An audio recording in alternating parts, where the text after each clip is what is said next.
யமகாதகி. தஞ்சாவூரில் இருக்க ஒரு அழகான கிராமம் தான் படத்தோட கதைக்களம். மேல் ஜாதி கீழ் ஜாதின்னு தீண்டாமல் பார்க்குற அந்த ஊருக்கு தலைவராக இருக்கார் ராஜராஜப்பன். அவருடைய மனைவி கீதா கைலாசம். இவங்களோட மகள் ரூபா கொடுவாயூருக்கு சின்ன வயசுலேருந்தே மூச்சு விடுறதுல ஒரு சிரமம் இருக்குது. திடீர்னு ஒரு நாள் வீட்டில் நடந்த பிரச்சனைனால ரூபா தற்கொலை பண்ணிக்கிறாங்க.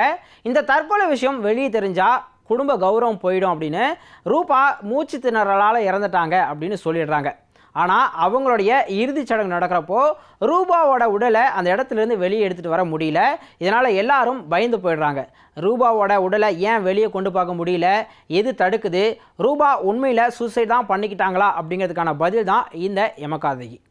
ரூபா படத்தோட தலைப்புக்கு ஏற்ற மாதிரியே தன்னோட கேரக்டருக்கு உயிர் கொடுத்துருக்காங்க அப்படின்னு சொல்லலாம்.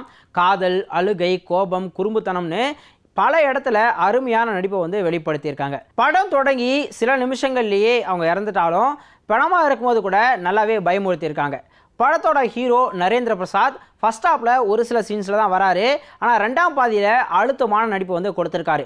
அம்மாவாக நடிச்சிருக்கிற கீதா கைலாசம், அப்பா கேரக்டரில் வர ராஜராஜப்பன், அண்ட் அண்ணனாக வரக்கூடிய சுபாஷ் ராமசாமி, பாட்டி, அண்ணி அண்ட் ஊர் மக்கள்னு நடிச்சிருக்கிற எல்லாருமே சிறப்பான பங்களிப்பை கொடுத்துருக்காங்க. ஒரு சின்ன பட்ஜெட் படம் பார்க்குறோம் அப்படிங்கிறது தெரியாத அளவுக்கு ப்ரொடக்ஷன் டிசைனும் நல்லாவே இருக்குது. பிணத்தை வச்சு ஒரு சமூக கதையை அருமையாக சொல்லியிருக்காரு படத்தோட இயக்குனர் பெபின் ஜார்ஜ் ஜெயசீலன். அகால மரணம் அடைஞ்ச ஒரு உயிர் தனக்குள்ளே இருக்கிற ரகசியங்களை சொல்ல நினச்சா என்ன ஆகும் அப்படிங்கிறத இந்த படத்தில் சூப்பராக சொல்லியிருக்காரு.